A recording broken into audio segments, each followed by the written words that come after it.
Captive of Twilight and Treachery, The Junning High Chronicles, Book 4, by Anastasis Blythe, narrated by Talon David and Ryan Leigh Dunlap.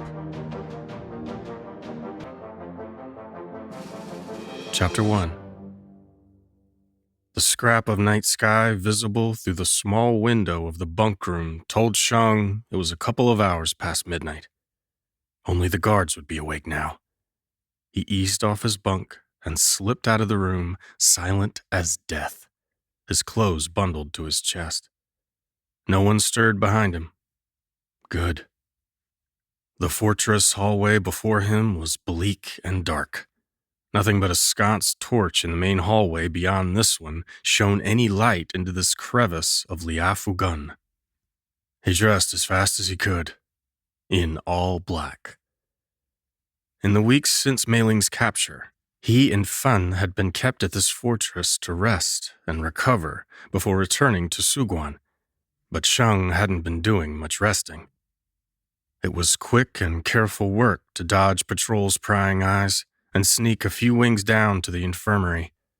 The only delay was when a feral wielder with augmented hearing made his rotations close to where Shang was crouched in the shadows. He waited, not breathing, until the guard was long past before he moved again. He slid the infirmary door open, ducking behind a changing screen before the medic on duty could see him. The infirmary was quiet, with Fan as the only overnight patient. She was finally sleeping soundly from dusk to dawn, instead of waking every few hours moaning with pain. The space between those moans had nearly shredded Shang's sanity when he'd been here. It was already too much that Meiling was captured, but to lie awake for hours, hoping he wouldn't lose Fan too. The medic probably spent most of the night dozing against his desk. Shang might check, but if he was wrong, he didn't want to risk getting discovered. Any moment now? Sure enough, a pair of running footsteps came straight for the infirmary. A groan sounded from the medic. "If that is Yaotsu and his delicate stomach again." Loud retching in the hallway dragged another groan from the medic. Papers shuffled and robes swished, and then his heavier footsteps thumped across the infirmary. "All I want is one night in the span of a week where I'm not cleaning up vomit," he grumbled. Then he slid the door open. "Am I going to have to put you on a stricter diet, boy? This is the third time this week." "Sorry, brother." Shang leapt into motion, leaving the shelter of the screen. He skirted around empty bed mats, the medic's desk, the cabinets of herbs and medicines. Candlelight bobbed and winked against the darkness. His fast movements sent a sharp burst of pain down his spine. Cursing inwardly, he slowed just slightly until the pain was only an ache. The medic would have a fit that Shang wasn't following his instructions to rest and recover. If Shang listened, however, and waited until he was recovered, he'd find himself en route to Suguan for trial. Besides, there just wasn't time. It had killed him every waking minute to delay this long. He reached the one bed concealed by a screen to block out the candlelight. Fan lay sprawled on her back, her mouth open. Her shoulder was freshly bandaged. The color returned to her cheeks. A small chest was at her feet, containing her clothes. He dared not touch her for fear of waking her. The time he had was already slipping through his fingers. Still, he couldn't help mouthing a silent, "Goodbye, friend. Heal quickly." Then he flipped open the lid of the chest, dug beneath Fan's robes, and pulled out the things he'd been slowly pilfering and hiding away over the last couple of weeks. Extra knives, rope, flint and steel, some food things, a mask and gloves, his father's signet ring, the broadsword he'd hidden in the tall potted plant by the bed. The infirmary door slid back open, and the medic's voice carried through the small space. "Sit yourself down, boy. I'll brew you another ginger tea." Shang buckled on his weapons silently, keeping his breathing steady to calm his heart rate. He slid the tight coil of rope and sack of food onto his belt. He hated that he didn't have a jian, but those were carefully cataloged in the armory. Even one's absence would have been noticed. The earthy aroma of ginger was abruptly cut off when Shang tied on the mask, hiding his face except for his eyes. He drew the hood of his cloak low and pulled on the gloves. He was just about to stand when he looked down and found Fan's eyes wide open. Faster than a heartbeat, he clapped his gloved hand over her mouth. She lowered her brows, glaring at him. He held a finger to his masked lips, then let go of her. She said nothing, just kept her eyes locked on his. Then she reached out and clasped his hand. Something inside him twinged with regret. He squeezed back. He hated leaving her like this. Hated it more than words. Fan was his comrade. Warriors didn't leave their comrades behind. He forced himself to let go. The moment Yaotsu had his cup of ginger tea and the medic had left the infirmary to clean up the hallway mess, Shang slipped to the window. He eased it open, swung himself out onto the sill, and pulled it closed behind him. If he didn't do this right, he'd be shot. But if there was one thing his father had taught him from the moment he was born, it was that failure wasn't an option. Getting shot off Liafugun's walls was not an option. Even though he'd spent most of the last fortnight in the infirmary, he hadn't wasted a single moment. All those hours, staring outside that infirmary window, he'd been planning, watching the patrol rotation, asking innocuous questions, working out exactly how to pull this off. He braced himself, then dropped onto the roof of the armory. Pain shot into his ribs as he rolled into a crouch. He allowed himself 3 seconds to press a hand to his side and wince. Then he was in motion again. He slinked across the armory roof to the edge nearest the parapets. When a patrol came near, Shang dropped to his stomach, laying flat on the roof, waiting for her to pass.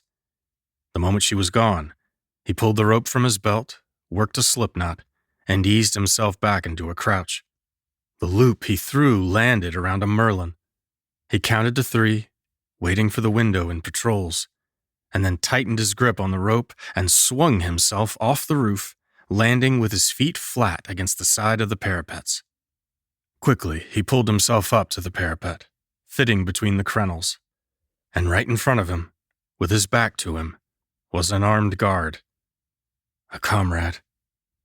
Sorry, Shang thought before slamming the side of his hand into the man's neck. He crumpled, and Shang caught him, easing him to the ground and hiding him in the shadows before unlooping his rope from the merlin and slinking to the opposite side of the parapet. He ducked below a crenel, his hands working the rope into a different, more complex knot than the first, one that would support his weight but come undone with a sharp pull. Voices drifted on the chill night wind. They came from below. Not a risk for him. Even so, sweat slicked down his brow, dampening his mask.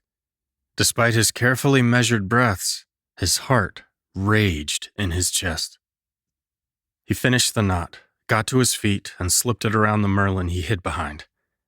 Then, with a last check over his shoulder to be sure he hadn't been spotted, he swung himself out over the battlement. Hand over hand, his feet flat against the stone outer wall of Liafugun, he walked himself down the steep incline. When he reached the bottom, his lungs were heaving. He yanked hard on the rope, and the knot came undone, falling around his feet. The aches plaguing his body grew more insistent, but he ignored them as he rewound the rope and hooked it on his belt. One step down.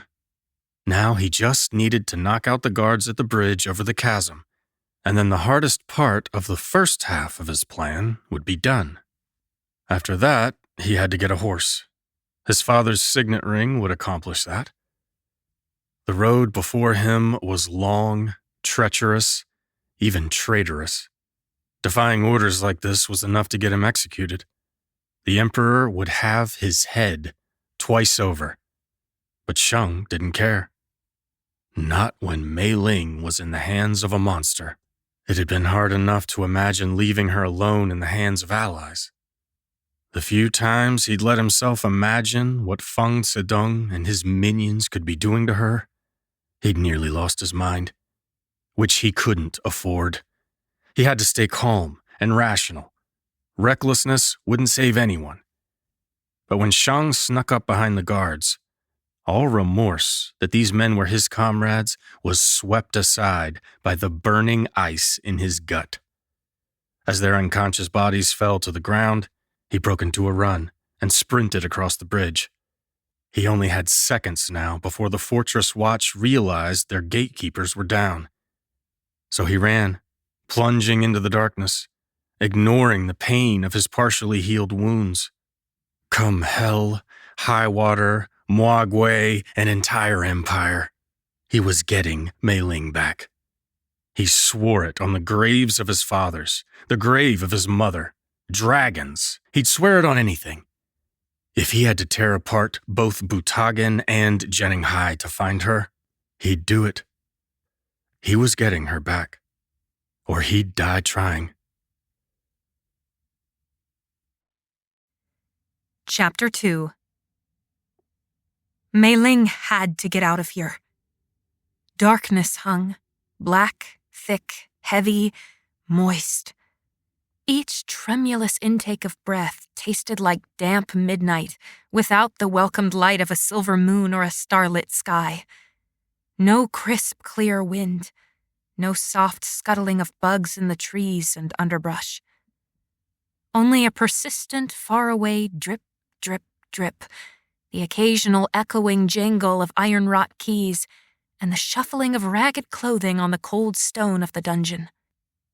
And the healer's dry, insistent voice. "I really cannot believe you came here without a knife," said Fei Yan. "I can't promise I could pick the lock, but I definitely cannot do it without a knife. Though, now that I think of it, a knife probably wouldn't be the most helpful tool for breaking us out of here. Do you have a hairpin? But see, the advantage of a knife is that you can kill people with it. I'm going to guess any hairpins you have are not serrated." Meiling licked her parched lips. Her voice snagged in her throat when she spoke. It always did here. "They threw my penknife away when I tried to kill myself. All I have is a hair ribbon and the clothes I'm wearing." "Kill yourself? Seems counterproductive." "Depends on what you're trying to accomplish," said Meiling. Fei Yan seemed to shrug in her cell. "Fair enough." There was silence for a long minute. A distant door clanged open, then shut, and loud footsteps stomped in another direction. When the noise had died back to the near silence of this place, Fei Yan said, "So, why were you trying to kill yourself? You don't strike me as the thrilled to die sort of person. I admit I'm curious." It almost felt like Fei Yan scooted closer to the bars separating them, propped her elbows on her knees, and jutted her chin out in interest. But she might have been leaning back against the frigid stones for all Meiling knew, disengaged and half asleep. "Do you know many people who are thrilled to die?" Meiling asked cautiously. Fei Yan barked a half-laugh, which slowly died into a contemplative huff. Still, she didn't answer. Meiling blinked in the blackness. Killing yourself. Why?"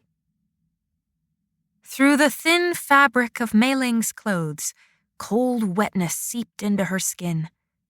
Wetness from the dungeon floor. She grimaced despite herself. "I was trying to save my companions. They were going to be killed. I was not." "Shang-Di and Fen? I'm surprised they needed saving. Shang-Di in particular is positively allergic to being saved. He prefers to be the savior." "I noticed. Meiling's lips tilted in a tiny smile. Such a strange thing to smile within such despairing walls. They were wounded.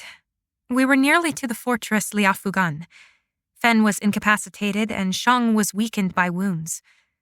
I knew if I didn't do something, the brigands would kill them. It was all I could think of. Interesting. What sort of mighty brigand or monster wounded them so severely? And how did you escape, mostly unscathed? Some secret magic of yours? Invisibility? You know, I'm being dragon spawn for saying this, but having magic like invisibility would have been much preferred to healing. Perhaps healing would not be so bad if people weren't getting sick and dying so much. Why can't they stay healthy for 5 minutes? But nope. I apologize. I digress. Meiling cocked her head, knitting her brows together. She hadn't thought much about what it must be like to be the only healer of all Junning High. Now that she considered it, it sounded exhausting. We came upon a herd of Qilins, she said, squeezing her eyes shut against the memory of those terrible, beautiful horned monsters, those jewel-like scales running down their deer-like bodies, heads like lions with beards and manes and those death-tipped horns. Fathers and stars and moons above! You must have been remote indeed to stumble upon such a horror. How did you even survive? We were just outside a village. Fei Yan balked. Just outside of a village? What sort of toothless, spineless, worthless village patrol had not discovered the herd and hunted them down? Phoenixes scorch those idiots. You know, Princess Meiling, I think our world is stupid. Do you agree? Here, let me convince you. The most powerful wielders in the Empire go where? To the bureaucracy. To sit at a desk and run the Empire. And where do the useless wielders go?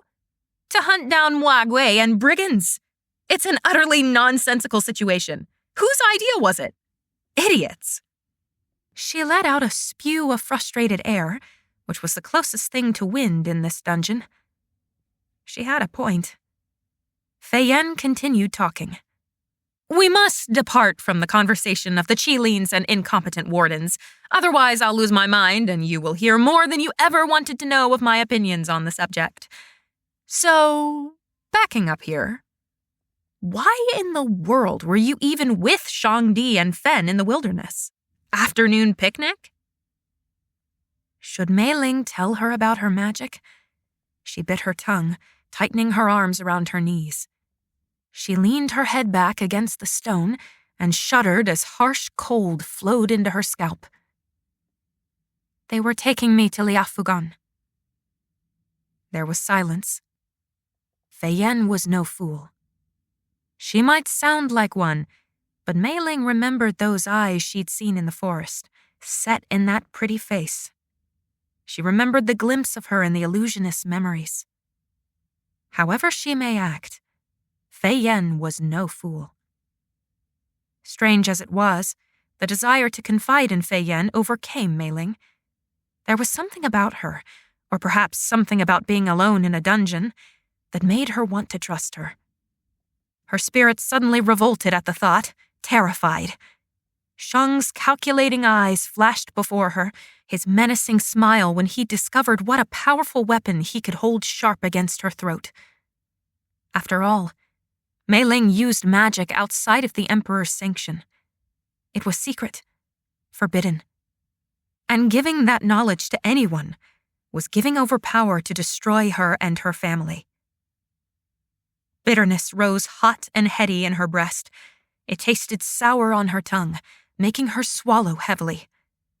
With each inhale, she breathed in the permeating darkness of the cell straight into her lungs. Well, said Fei Yan brightly, fortresses are my very favorite vacation destinations. I love the coziness of rock and iron. What made you pick Liafugan? The food? I didn't pick it. You didn't now? Don't tell me it was His Imperial Majesty, our own glorious Emperor, who did. Hesitation locked her tongue. Then softly, "How did you know?" "An intriguing question, but one not nearly as interesting as my next one for you. Were you hiding from Fang Zedong?" Well, yes." "Then what kind of magic do you have?" "Magic?" Meiling blurted, drawing back in alarm. I didn't say I have magic." "You didn't have to. You know what this good-for-nothing Fang person is doing? Collecting magic wielders. He's not collecting useless princesses. No offense to you, of course. So if he sent his brigands after you, then you have magic." Once again, Meiling could not argue with her logic. "What does your magic do? You've kept it a secret this long, which is impressive. And not only that, but you're one of the few wielders that Feng felt necessary to kidnap. Which means you must be powerful." Meiling would never use the word powerful to describe herself. Shang, yes. Pa, yes. Never herself. Not a short, slender princess curled in the corner of a darker-than-night dungeon. She licked her lips. What did she have to lose by sharing? "I can leave my body. And enter minds." It seemed the most concise way to describe whatever her magic was. "Oh, now that is exciting. That was what you meant earlier when you said I was in the illusionist's memories." I was not quite sure at the time. I figured it was a good thing, though. It almost sounded like Feiyan was smiling. "Are you in my mind now? That would be embarrassing." "I can only do it when I'm asleep," Meiling said. "So no, I'm not in your mind." There was an exaggerated sigh of relief. Phew. The thought was only slightly unsettling, I assure you, but unsettling nonetheless. Now, where were we? Fen and Shangdi take you on a little escapade to find out which village patrols need replacing, and keep you out of Fang Zedong's hands. Meiling recounted everything she could recollect from their journey. It was a little halted, but she managed to explain most of it. She told about how an Evanescer had attempted to kidnap her from the palace, how her parents sent her away to Liafugan for safekeeping until they could resolve the threat, how Shang and Fen were assigned to escort her, how their journey proved much more hazardous than initially anticipated. That, of course, was mostly due to the group of brigands who hounded their every step. And the Qilins, they had not been prepared for such significant foes. She told of their harrowing battle with the brigands outside the fortress, so close to their destination. But Meiling had bartered her life for her companions' and had been captured. The last she had seen of Fen, she was lying on her back in the middle of the bridge, passing over the chasm cut into the valley below the hilltop fortress. She had been barely lucid, cursing Meiling for trying to save her life. The last she had seen of Shang, he had been prostrated on the ground, burned and bleeding. He had been struggling to get to his feet, to fight with the last ounce of his strength. All he could do was watch as she practically flung herself into the arms of their enemies. Feiyan interjected comments and questions here and there. Meiling answered as best as she could, though she was left confused more often than not about whether her remarks were serious or facetious. The longer they talked, the more the tension eased out of her shoulders, and the unending fear faded. Was this what it was like to have a friend? To not be alone? Did it truly take her getting imprisoned in a dungeon to find a friend?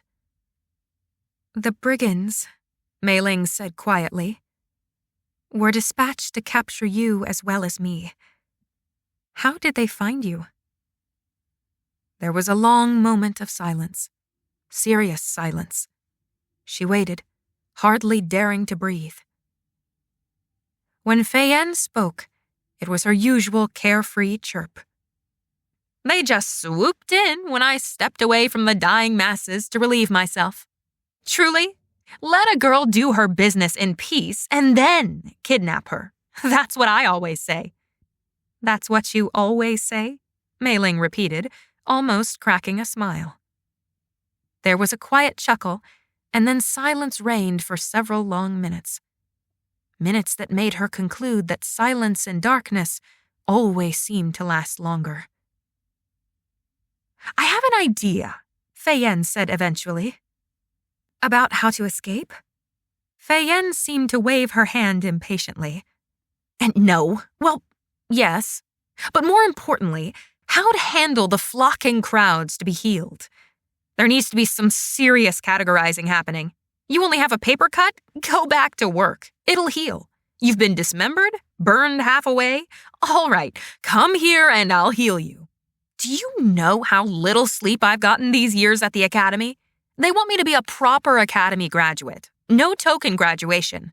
Nope. I've got to know all the things about people who died a long time ago. And if they've been dead for centuries, it's not like they mean anything to me. I can't heal them. And honestly, I'm not sure I'd want to. Imagine all the problems that would cause. The soft swish of hair suggested she was shaking her head. So I must be a proper academy graduate. But it's not like people can wait years for me to graduate before dying. They've got me working all day, studying in the fringes, and then I'm still supposed to be healthy. They don't seem to realize that I can't heal myself. Ironic, don't you think? And they make me do the arena fighting, too. Sounds exhausting, Meiling said. You have no idea. Every minute I was not healing, I would be hounded by this one master who would say to me, "What? Why are you not healing?" She mimicked his voice, tossing it much lower and thinner. I finally resorted to handing him my knife and telling him to kill me, because that was what he was asking me to do. That seemed to shut him up, though his eyes were on me all the time, judging. You know what is one of the worst things in the world? Silent judging. Tell your judgments to my face. A loud smacking sounded, presumably her smacking her thighs in frustration. The brigands kidnapped you, Meiling reminded her, smiling again in the darkness. Then what? Fei-Yen sighed in irritation. Then they hauled me half across the empire and dumped me here. They'd already picked up a guardian on the way by the time they got me. Chuan. The brigands made him set a trap for you. Some other brigands eventually came and took him. I flatter myself by thinking that one of me was handful enough for all of them. I'm not sure where he is. Presumably somewhere around here. Hey, Juan, you in here? Her voice echoed off the walls, bouncing and reverberating and dying. No response. Were they the only ones in this part of the dungeon, or were they surrounded by other prisoners? She wasn't convinced she wanted to know. The brigands handed me off eventually to some others. One of them was so old, I am certain I could have crushed every one of his bones with a perfect kick. But he was so strong, had feral powers, and while I hate to admit it, I was no match for him. Always humbling to be whipped by someone older than your grandma. Not the first time I wished I had battle magic. A faraway door banged, then another, much closer. Meiling stood, torn between a desire to fold into the corner and a desire to rush forward and cling to the iron bars, begging to be taken out of this dreadful place. But Fei-Yen was here. As long as Fei-Yen was here, Meiling would be fine. And if she wasn't fine, at least she wouldn't be alone. The closest door opened with such a screech that she startled and hung back. A rocking lantern entered the darkness, and she was simultaneously blinded by and enamored with it. She drank in that painful brightness through the slits of her fingers like a desert wanderer finding a sparkling oasis of clear crystal water. Beyond the light was a beard. There was a jarring clang of metal on metal, a key being inserted into a lock. A roughened voice barked something in another language that sounded like a command at Fei-Yen. "I'm not your dog," Fei-Yen retorted, leaping up and diving to the opposite end of the cell. "Catch me!" Meiling wanted to call out to her, to tell her that such fighting was useless, She would be overwhelmed in but a moment and would only get herself hurt. The lantern was set down, and a frustrated growl reverberated against stone as the guard stomped into her cell, muttering in his language as he went. Feyen laughed, swiftly dodging the guard and angling a well-placed kick. The guard grunted. She was trying to maneuver herself to be by the door, moving too fast for the burly guard. Perhaps academy training for healers was not entirely useless. Another banging of the door. More growled words. Only this time, the voice was familiar. Meiling had heard it only a handful of times, but she recognized it immediately despite the unfamiliar language. Shu Zhen, the illusionist. His voice was rich, beautiful like the rest of him as he filled in the doorway of Feyen's cell. He blocked the light of the lantern, concealing the scuffling and grunts of the healer and guard. A hard hit sounded. Feyen let out a cry. Shu Zhen entered the cell and hauled her to her feet, clamping iron shackles on her wrists. Keep fighting, and you'll wear these all the time, he threatened in a low voice, gripping her upper arm so high that the candlelight flickered on her grimace. I don't care, Feyen snapped. You phoenix-scorched dragon spawn. Her boots scraped on stone as the two men hauled her out. She turned her face back toward Meiling as the guard bent to retrieve his lantern. Farewell! I must go heal the tortures they've inflicted upon our brethren, and themselves. I'm not sure how these dragon-blasted idiots managed to hurt themselves so much. Don't have too much fun without me. The door clanged shut, the sound vibrating in Meiling's tight chest. Chapter 3. Meiling huddled back into the corner of her cell as the clamor of Feyen's struggles with her captors faded. Eventually, it was quiet. Drip, drip, drip. She shuddered, trying to hide from the echoing memory of Feyen's startled, wounded cry. She leaned her face down, so she pressed her eye sockets into the jut of her knees. Wrapping her cloak around her hardly stayed off the cold. Shang's cold was so different from this. There was an inherent life in his ice. This was death and despair, crawling like spiders to devour her. She shivered. What she wouldn't give to go back to that cave, when Shang had held her in his arms. He hadn't been cold then. He'd been so very warm. How long would she be a prisoner here? Would she be rescued? Would someone come for her? Would Shang come for her? She squeezed her eyes shut. Now was not the time to give in to girlish fantasies.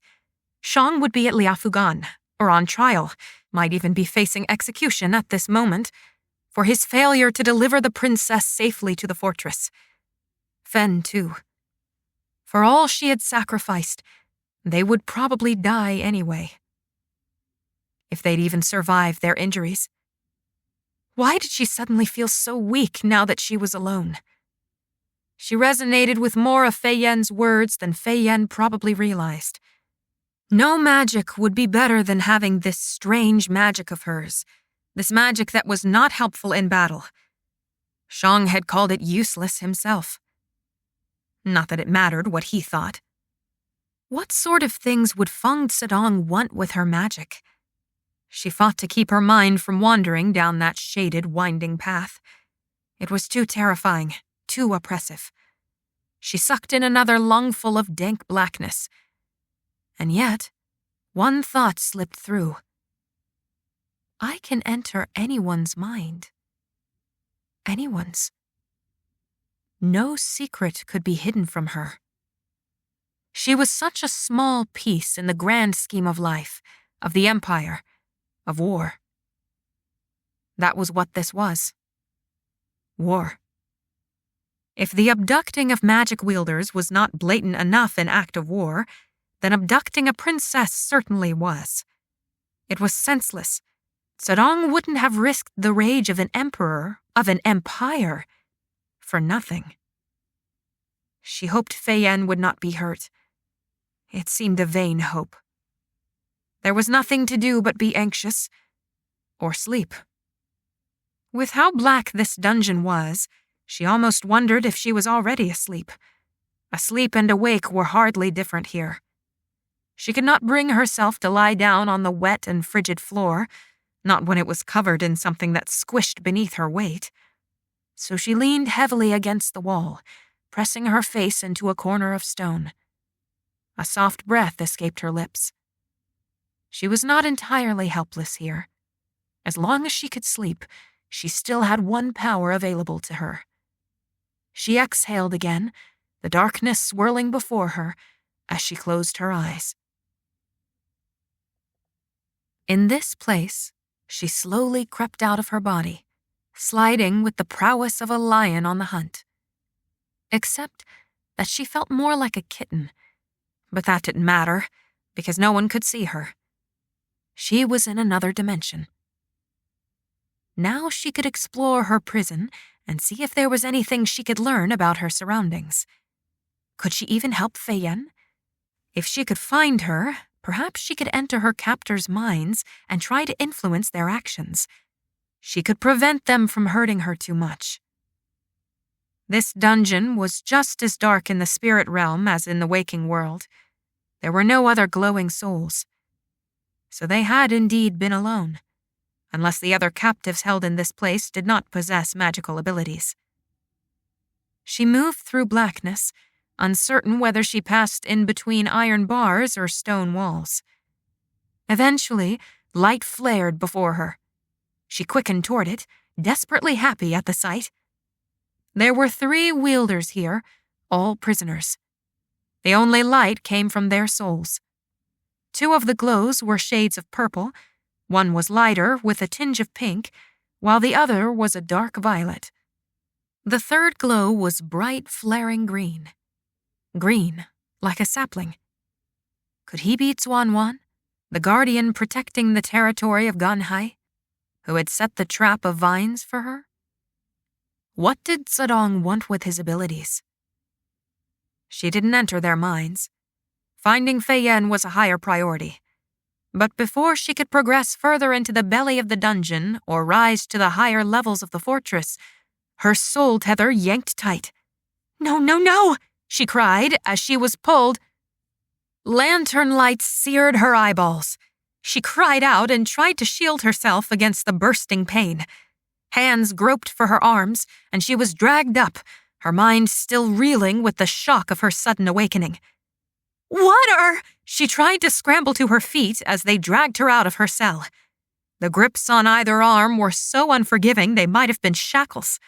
Stringy, matted hair fell in her face as she tripped over her own feet, struggling to catch her balance.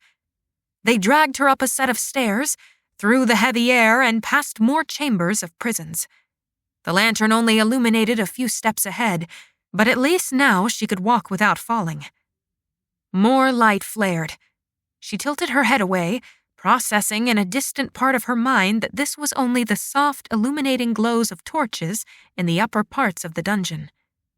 If they were taking her into the sunlight, she might die from the pain. The world grew brighter and brighter. She looked up at the 2 guards escorting her. Their hard faces were set against hers, refusing to glance down at their captive. They wore armor, but it was far more primitive than what the palace guards wore. Their slightly darker coloring, their tight braids, the furs and skins lining their armor, all of it registered in her mind with sudden clarity. They were barbarians, people of Butagan.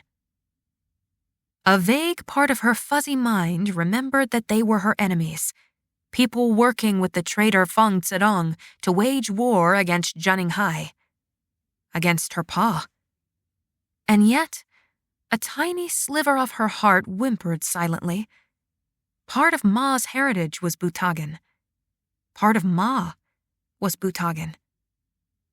It had been so long since she'd seen either of her parents or her siblings. Did Hao and Yun know Meiling was gone, or were they so consumed with academy things they hadn't noticed? Did they think she was just upstairs in her room or holed up in the library, instead of captive in an enemy fortress thousands of li away? She sagged a little lower in the guard's grips. No, she shouldn't think these thoughts. She ought to figure out her situation. These guards were taking her somewhere. To be forced to use her magic? To be tortured for information? Her spine quivered. She couldn't handle torture. Shang, Shang, Shang, she cried inside her mind as panic settled into her bones. What if she couldn't handle whatever she had to face? She needed Shang, his constant strength, his ability to handle whatever came his way. But Shang wasn't here. Meiling was alone. The guard on her left kicked open the last door between her and that agonizing sunshine. She let out a cry, trying to bury her face in the arm of the guard. They dragged her up more stairs, and before she could prepare herself, before her eyes could adjust to the brightness, she was flung to the ground. Her palms hit smooth, stone-paved ground. The whiteness was near blinding, the cold harsh against her thin robes. She squeezed her eyes shut, breathing heavily. Slowly, the pain in her eyes eased, and she lifted her face from the ground to find a pair of wide-braced feet. She craned her neck toward a black robe billowing in the chilled wind. The brilliance of the sun hid his face, and Meiling was forced to look down again, her eyes watering. Why do you treat my princess like a dog? A sharp voice sounded from above her. She deserves your respect. You are dismissed. Meiling attempted another glance up at the man's face. She could make out his beard before she had to look away. Daughter of Liana, the voice rumbled overhead. Fang Zedong, Meiling whispered. I'm sorry. She lifted her chin, sitting up straight so she did not lay prostrate before him any longer.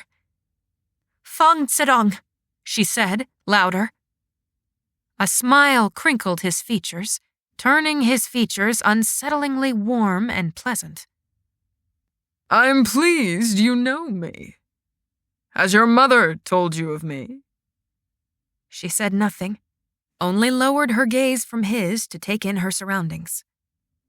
They stood on the parapets, alone save for guards standing alert at the door to the nearest tower. Over the edge of the battlement, a valley stretched as far as she could see, green and fertile. The wind was stronger so high, and it whipped Zedong's cloak around his neck, held fast by a lotus clasp. A single wooden bead hung from a cord at his throat. Meiling's own hair caught in the wind, sweeping it around her face so she could hardly see. But even her hair could not hide the phoenixes circling overhead. Her heart thumped at the sight of those moagwe, their fiery feathers seeming to almost consume them, but never quite. Have you seen the view? Come, let me show you. Zedong did not wait for her to rise, but strode to the wall, one hand clasping his wrist behind him. His cloak billowed behind him in the wind, legs planted wide. He cut a dominating, imposing figure. Meiling glanced down at her ragged, soiled garments. She reached up, caught her hair over one shoulder, and held it in a fist so it would stop whipping about. When she climbed to her feet, her own filthy cloak pulled hard at the clasp at her throat, joining Zedong's in its fight to break free and fly away. He has use of me. As long as he had use of her, he couldn't truly hurt her. It did not matter how much stronger he was than her. She was the one with the rare magic. She was the princess. He could not hurt her. Meiling squared her own shoulders, forcing away the desire to shrink into herself. She walked with steady steps to Zedong's side and placed her hands on the stone wall, looking out over the forested valley below. Different colors of green painted the countryside, and a long, winding river cut through the midst of the valley. It was beautiful. Anything green and sunlit and colorful was beautiful after that dungeon. That river is the border of Zhenghai, Zedong said beside her. This is Butagin.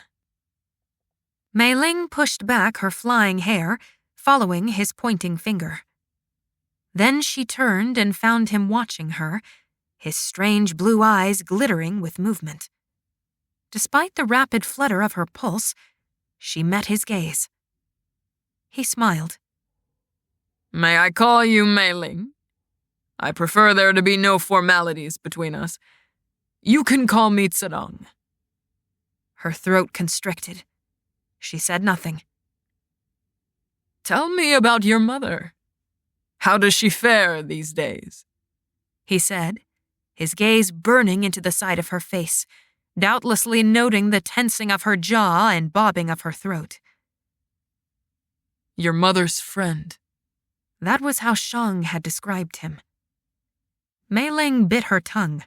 Hard.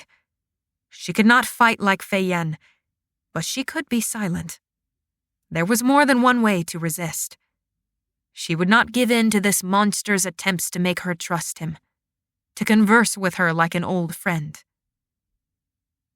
I must presume she is well, Zedong said finally, a slight touch of annoyance lacing his voice. I have heard no news to the contrary. Tell me about yourself, then. She kept silent and instead peeked overhead at a phoenix flying too close for comfort. Zedong smiled slowly, his teeth flashing in the sunlight, white and striking like his eyes. Your silence does not surprise me, little one.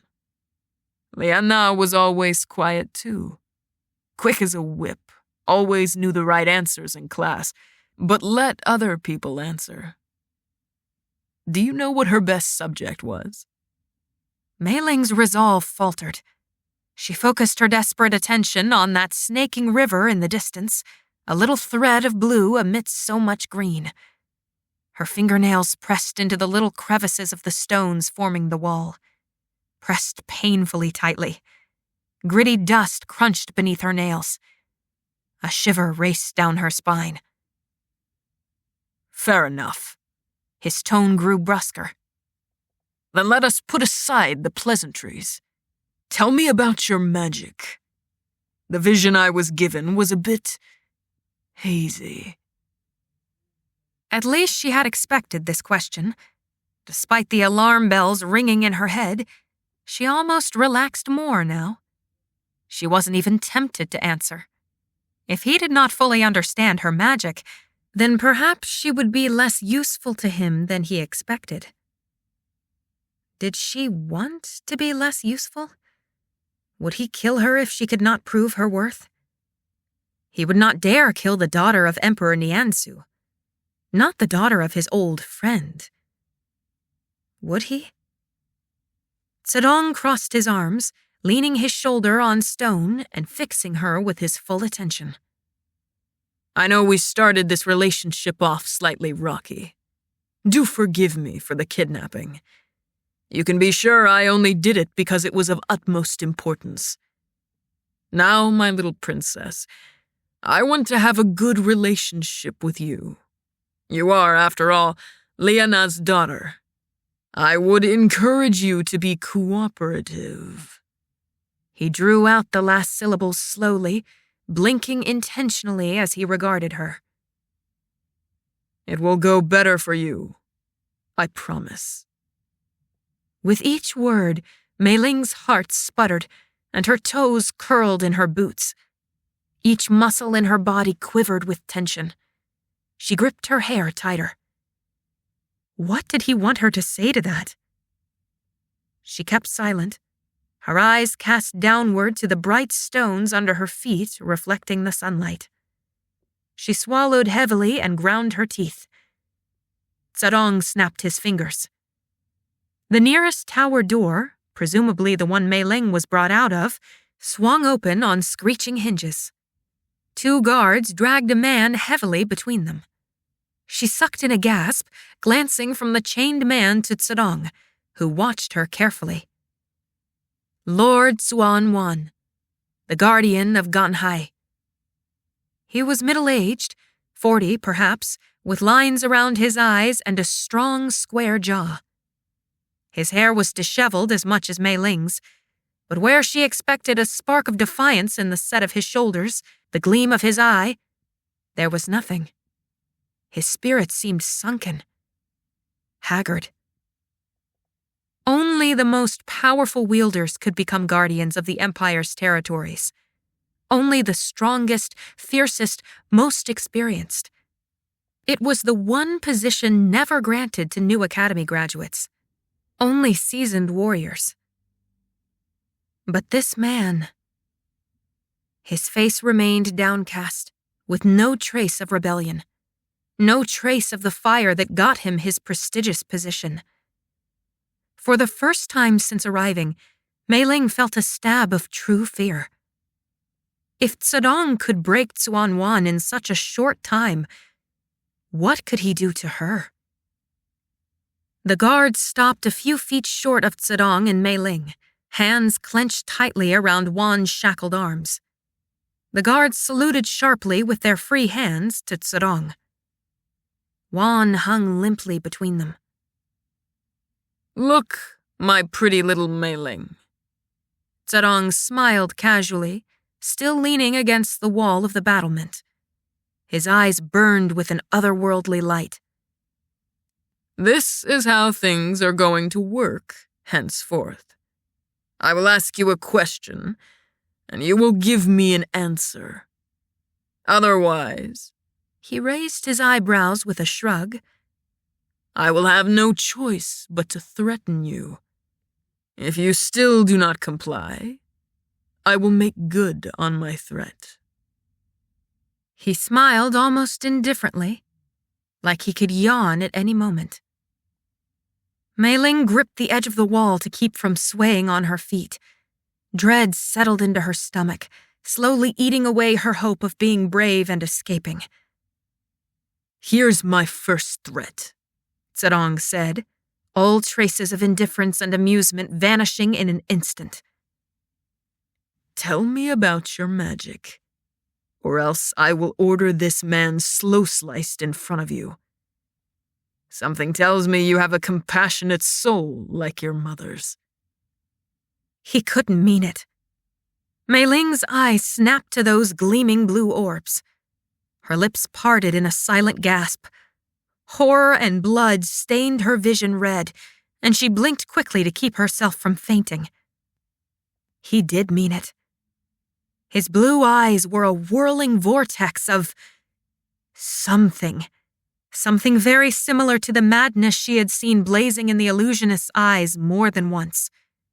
Feiyen's words echoed in her ears about how she was going to heal the tortures of the other prisoners. More than likely, any wounds inflicted upon Wan would be healed later. Zedong would not kill a prize wielder. He supposedly had use of Wan's unique abilities.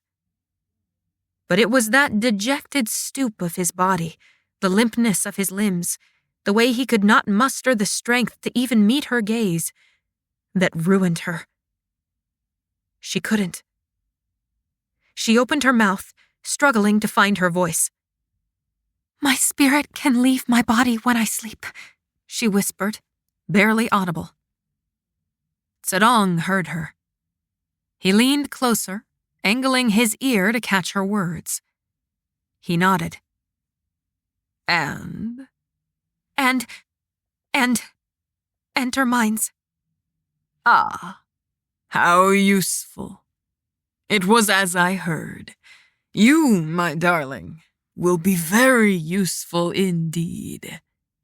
He was smiling again, and the sight made her shudder. Now tell me, what is life like as the cursed princess? A stone dropped into her gut. How were his eyes so menacing and captivating, terrifying and beautiful all at once? Why did it seem like something squirmed just beyond his pupils? And worst of all, Why did he actually seem to care about her answer to his very personal question? Meiling hesitated. It was so fast she could hardly react, hardly realize the scream in her ears was her own. A blade flashed and plunged into Juan's arm. It withdrew almost as quickly as it entered, but blood poured and Juan cried out. He threw his head back, baring his teeth against the pain. No, stop! Please stop! Meiling begged, rushing forward. Don't hurt him! Calm yourself. Zedong reached out and snatched Meiling's wrist, preventing her from falling to her knees at Juan's side. He dragged her backward, toward him, toward the wall and that precipitous drop. I merely need you to see that I am a man of my word. You did not give me a chance to answer, she cried, too enraged to be silent. He squeezed her wrist tighter in his fist, and then his face split into a smile. You look just like her when you're angry. I knew you had fight in you. Somewhere. She yanked on her wrist, and he let her go, let her catch herself on the wall. Blood seeped from Juan's sliced arm as she panted, staring at his mild face.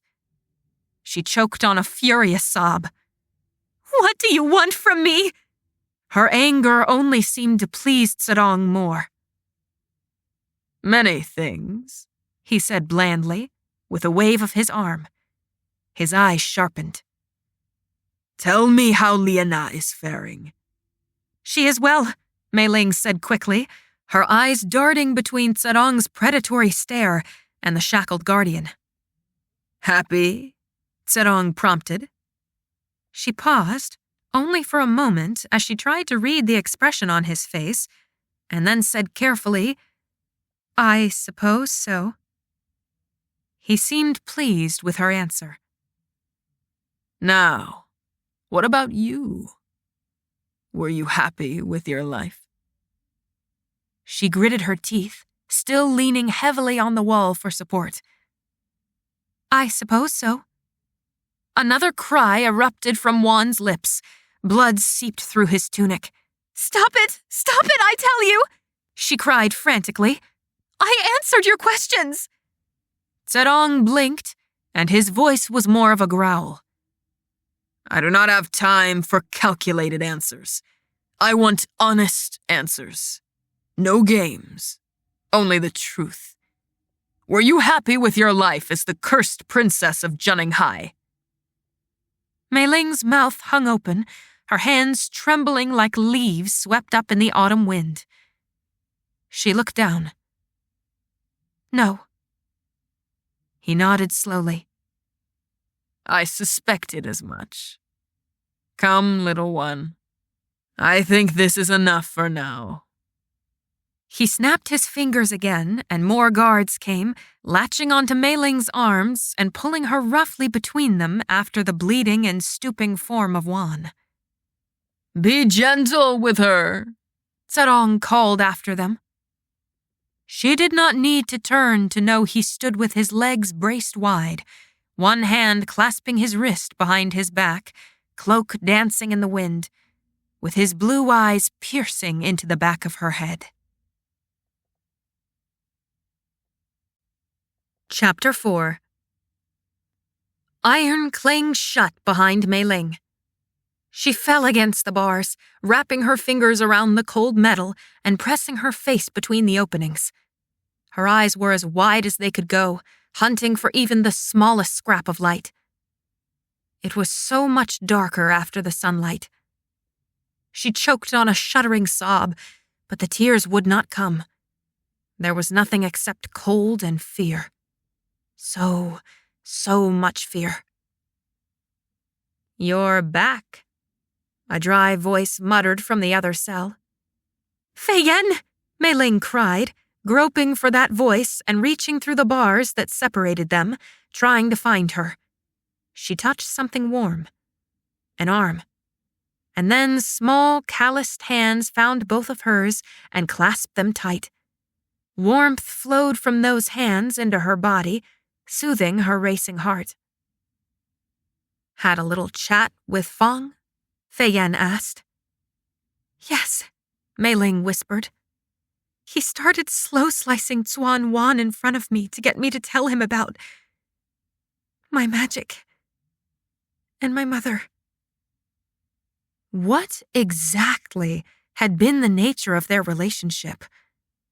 It was hard to imagine beautiful, smart, and dignified Ma giving a brute like Fang Zedong any attention of any sort. Not when she could have one as good-hearted as Pa. Don't worry, those cuts aren't deep, and they're done with precision so the victim doesn't bleed out. I'll heal him tomorrow, likely. He won't suffer much. It only kills when there are hundreds of cuts. Hundreds of cuts. Meiling placed a hand on her convulsing stomach, willing herself to be strong. That is not the greatest of my fears, she said, squeezing Feiyan's hands like they were her only hope. I see now. He can make me do anything.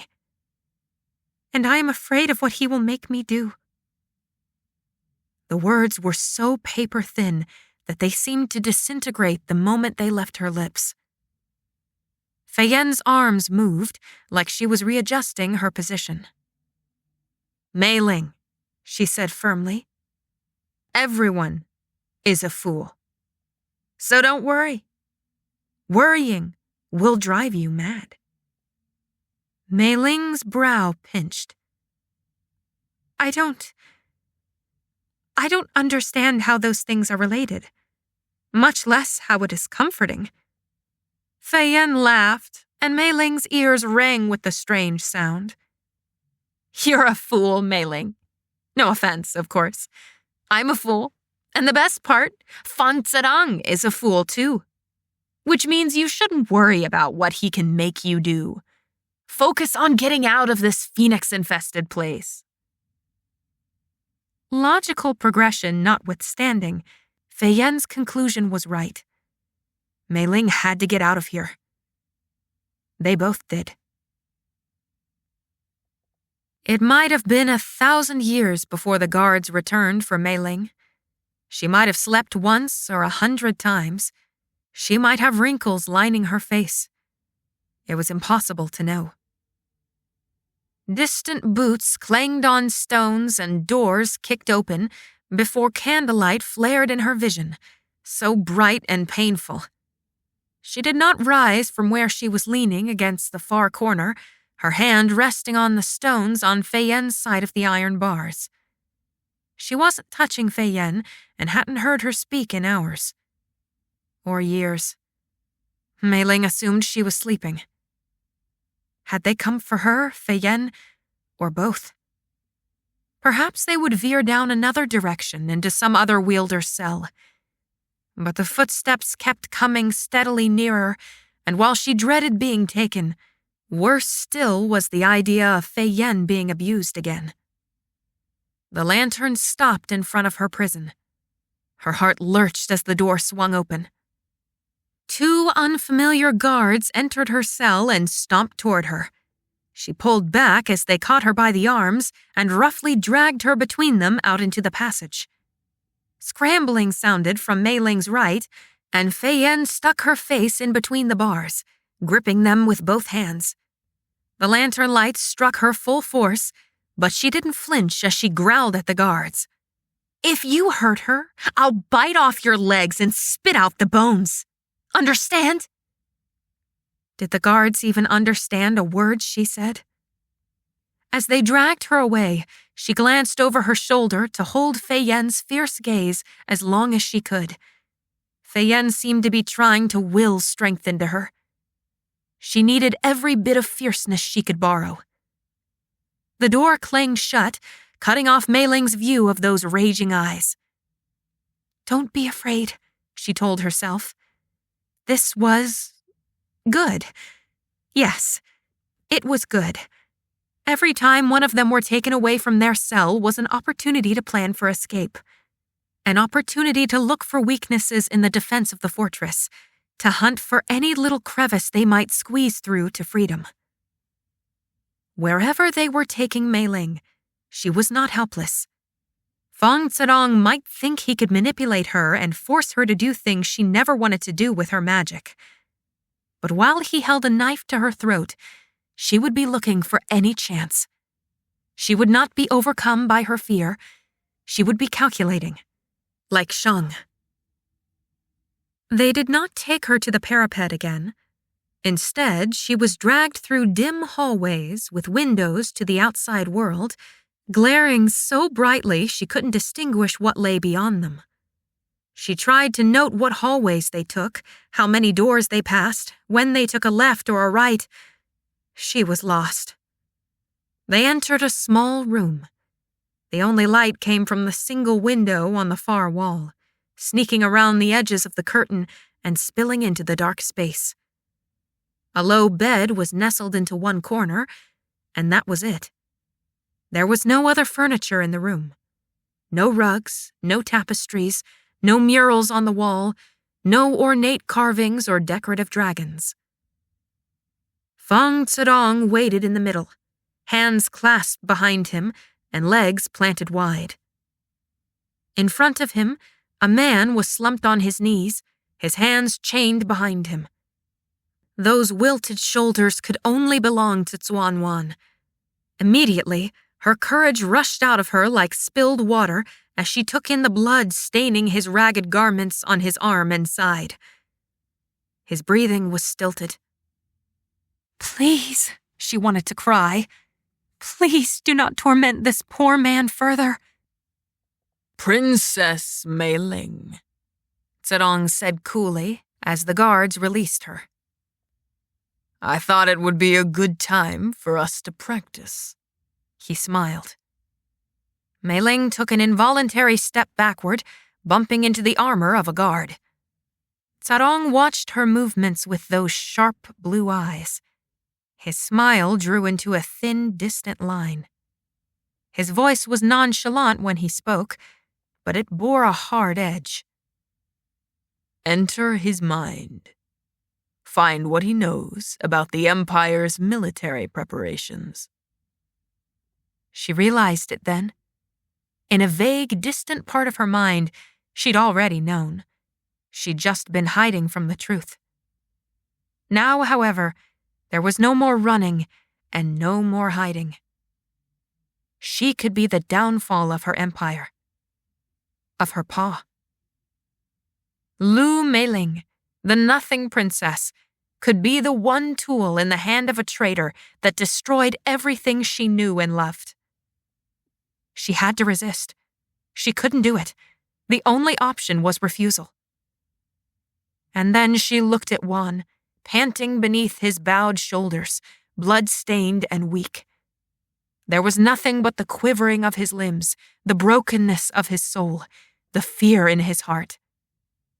How could she let him die? How could she let Zedong kill him? If she resisted, he surely would. And that death would be slow, agonizing.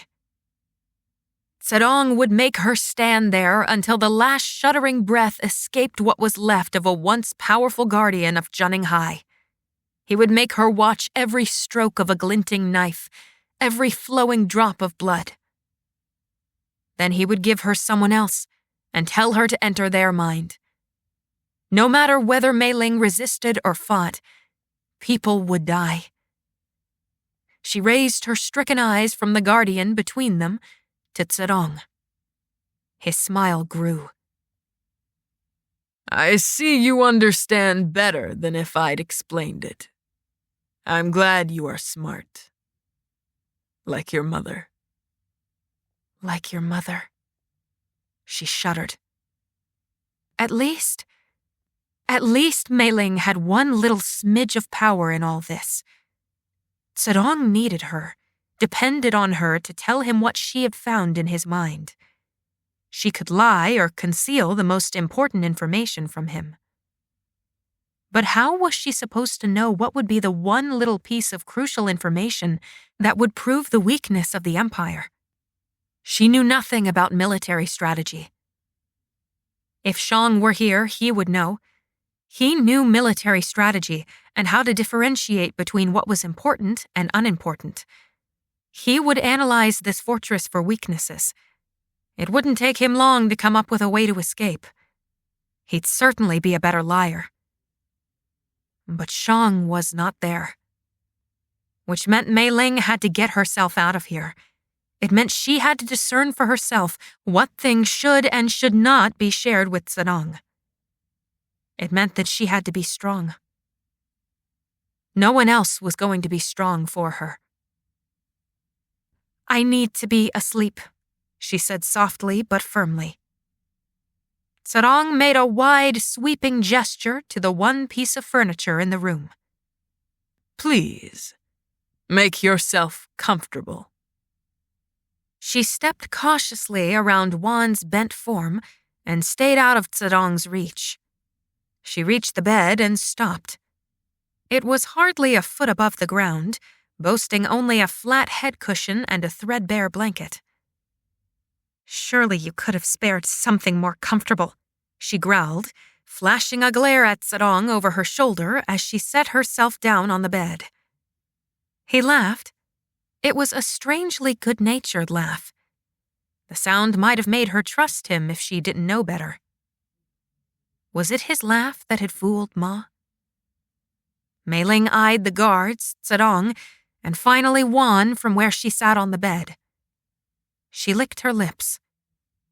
"Any privacy? It will be hard to fall asleep with all of you watching." Don't worry about that, my dear, Zedong said. With 2 strides, he was at her side and snatching her hand. She tried to yank back, but before she could, he swept something out of his cloak and plunged a sharp tip into her finger. Blood welled, spilling over her finger, onto her nail, and then dropping to the floor. "Wait!" Meiling cried out. He kept the thing held firmly in her finger, gritting his teeth against her struggles to wrench away from his grasp. The blood kept coming, kept spilling. He pulled it out, and after plucking a suspicious leaf from somewhere on his person, wrapped it and his hand around her bleeding finger, squeezing hard. Painfully hard. Meiling would have cried out again, would have fought harder, but the edges of her vision started to go black. She lost control of her muscles. Her mind screamed for her to leap to her feet and run, but her body betrayed her. Heat scorched across her skin. She was so tired. Her eyes rolled, closed, opened. She saw darkness. And then she fell. Chapter 5. Meiling's spirit catapulted out of her body. She turned just as Zedong caught her body before she hit her head on the floor and arranged her limp form on the bed. Go into his mind, he said aloud into the room. Find what I'm looking for. I will give you 1 hour. With something akin to a whimper, she drifted closer to the defeated guardian. She hesitated, just above his head, afraid, hating herself. What choice did she have? What other option was there? She would simply have to find enough information to appease Zedong, but not enough to destroy her beloved home. Not enough to ruin her ma and pa. But she also could not let Xuanwan die. It didn't matter that she'd never met him before. She couldn't. She slipped into Xuanwan's mind. The world shifted, leaving her standing on a wharf. A wharf that seemed eerily familiar. She looked down the coastline, picking out the familiar flags on these ships. Everything was silent. The wharf, the ships, the beach, the street leading back into the city. It was all abandoned. The only sounds came from the rhythmic crashing of gentle waves on the shore and the squawk of seagulls overhead. Was this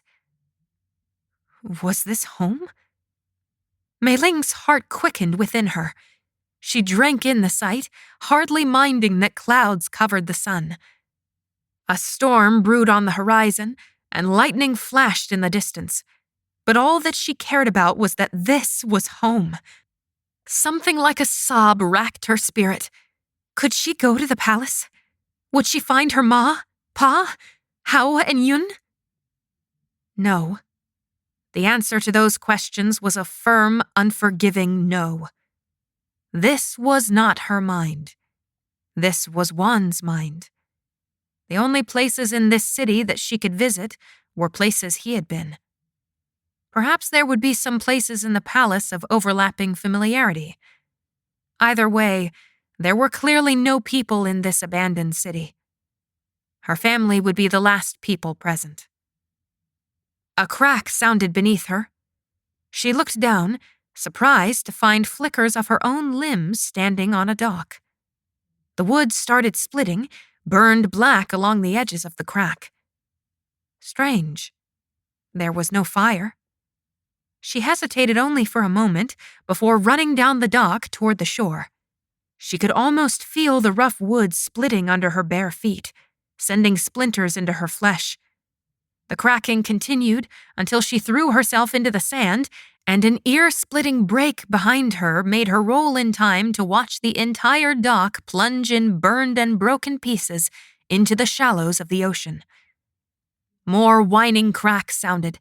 Meiling whirled as the ship nearest her started cracking like the dock, the same burned, spidery lines scaling the sides to its proud mast. She only had an hour, and this mind was crumbling to pieces around her. "Lord Swan One," she called as she ran away from the wharf, becoming more spirit and less physical the faster she moved. Don't call me Lord. I am no guardian. The voice was dejected, disheartened, and utterly defeated. "We're going to be rescued," Meiling assured as she plunged into the familiar city streets she had only traveled often at night. "And then you will get your position back." A huge wave crashed behind her, overwhelming the breaking ships and swallowing the beach where she had just been. Salt water stretched like reaching fingers into the city streets, flooding around her ankles and then higher, until she discerned the emotion trying to pull her into its watery darkness and drown her. Despair. I can never go back, Juan said.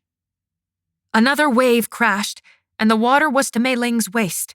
It pulled at her hungrily. She closed her eyes, forcing away her physical projection of herself, and flew into the air above the flood overpowering the city. The ships were gone. Completely gone. She was running out of time. As much as she longed to comfort Juan, to give him even a kernel of hope, she couldn't. "Where is your knowledge stored?" she asked, instead of trying to respond to his desolation. "I need to give Zedong something. If you could just tell me something I can give him without hurting too many people, it would simplify things." No response. The tides of the flood seemed to retract, however. They sank lower into the ocean, and the thunderstorm on the horizon seemed slightly more distant than before. Juan sank into a stupor. She felt it. There would be no help from him. He did not care. He had given up. She was not about to give up with him. She gritted spirit teeth and looked around at the mountain rising behind the city, behind the palace. In the other direction, the ocean went on forever until the storm's darkness swallowed it. Her heart ached for a moment. Then she shook herself. Minds could not be navigated like the physical world. People were not merely physical. They were spiritual beings, with thoughts and feelings. She remembered how she had found Shu Zhen's memories. Fei Yan had betrayed their location, but even then she could not sort through them without finding a guiding rope of some sort. She closed her eyes, trying to shut out her broken home and the frustration gnawing at her soul. If only there was someone to teach her. If only she had been able to attend the academy and learn how to wield her magic in the safety of a master's supervision. If only she had more time to figure these things out. If only each mind was not so infinitely different and complicated. There had to be links. Everything was interconnected. Memories, emotions, knowledge, thoughts. They all twisted and twined together until they were nearly inseparable. There had to be a more efficient way of finding things. She tried to block out everything else of this mind, focus on the blackness behind her eyelids. She reached out with her hands, feeling for something she wasn't entirely sure existed. But she reached anyway, and then, when her frustration was too much, she began drifting slowly, waving her arms and searching for something, anything to guide her to what she needed. A brush against her fingertips. Meiling gasped and opened her eyes. She floated in the middle of a street, by a doorway to what seemed to be a shop of some sort. No trace of what she'd felt was visible, no matter how hard she looked. Growling, she snapped her eyes shut again and felt for that thread. It vibrated when she accidentally plucked it. She snatched hold of it and opened her eyes. Now that she held it, there was the faintest glimmer of spider silk trailing from the doorway of the shop down the street. With a cry of excitement, she hurried down the cobblestones, keeping her hand firmly latched around that string. It was so wispy in her grasp, she feared she'd break it. But this memory thread, or whatever it was, seemed strong, like it was something he was very familiar with.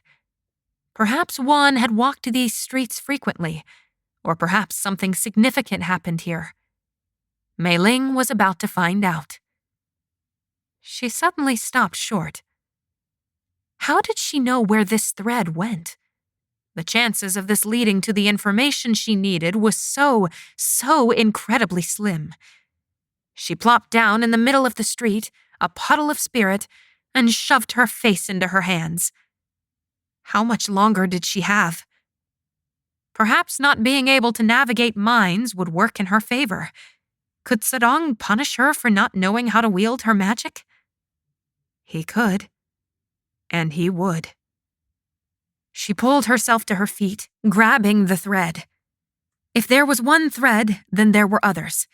If she could only quickly eliminate unnecessary ones. An idea flashed through her mind. Where would Zuan Wan have learned information about the Empire's security? Probably not in the streets of the city. Probably in the palace. Finally, she had a reason to race to the palace. She lost her physical projection of herself as she sped through the air to that familiar, towering palace at the highest point of the city, situated right into the base of the mountain. The lifting eaves of the red and gold roofs made her heart sing. The floodwaters had not reached the palace, so it remained mostly unscathed. She flew up the long stairs to the entrance of the Red Palace, past places that were distinctly devoid of guards, and onto the threshold of the palace. She stopped and closed her eyes, reaching out with her hands. Just as she had expected, many threads of spider silk stretched into the palace, reaching in different directions. Their delicate strands slid between her fingers, their weight and vibrations giving varying impressions of strength. That made sense. Some memories could be recollected with perfect clarity, while others were foggy and confused. The same was true about knowledge. Not everything was known with certainty. How could she know which string to follow? She closed her eyes again, feeling the strands. She tried to concentrate hard to see if there was any way to differentiate between the threads. They sure felt similar, except for their strength. Meiling could feel that easily enough. That thought made her pause. What if... She stopped thinking about how they felt, but tried to feel how they felt. It was a subtle shift in how she perceived the threads she held. It was agonizingly tedious. The wave of frustration rolling through her was stronger than the spider webs, making her lose more of her mental projection of her body. She gnashed her teeth and clenched her fists around handfuls of threads. "Patience, Meiling," she told herself. Her nerves frayed thin, her anxiety threatening to overwhelm her. She needed to stay calm and keep trying. She closed her eyes again and focused on feeling the threads. Her mind kept reverting to thoughts as she continually forced those away and channeled all her perception into her hands. Why was this so difficult? She would never... There! She could feel the difference between the two threads she held. One was a positive association, while another had a negative association. She concentrated harder, knitting her brow. The positive one... It was less access than the negative one. It was weaker, older. It had a strange sense of youthfulness to it. She discarded it and picked another one. Now that she had begun to notice the difference, it started to come easier. The next thread she held felt routine. Its destination flashed before her mind's eye. It led to memories of Juan's yearly Guardian report and inspection. When she plucked it, this one's thread's vibrations split into many others, each a different trip. She almost gasped in relief. She was finally making progress. But then, did she want to make progress? The thought made her stop short, her fingers only barely shy of grasping another thread. What choice did she have? She had to find the information. She did not need to share everything with Zedong. But if she found nothing, something jolted painfully along her soul tether. Meiling cried out, trying to grasp at the memory threads or the palace pillars or anything to prevent herself from being dragged away.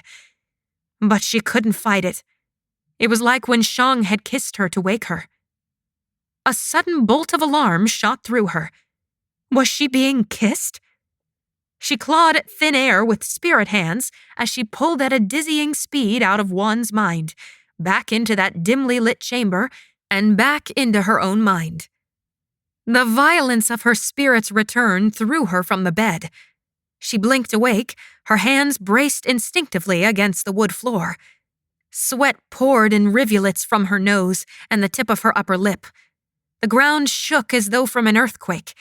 She braced herself to keep from falling. As her awareness returned to her, as her mind struggled to catch up with her body, it became clear the ground wasn't shaking at all. She was shaking. Someone was speaking. The voice was as distant as a faraway land, but it still roared in her ears.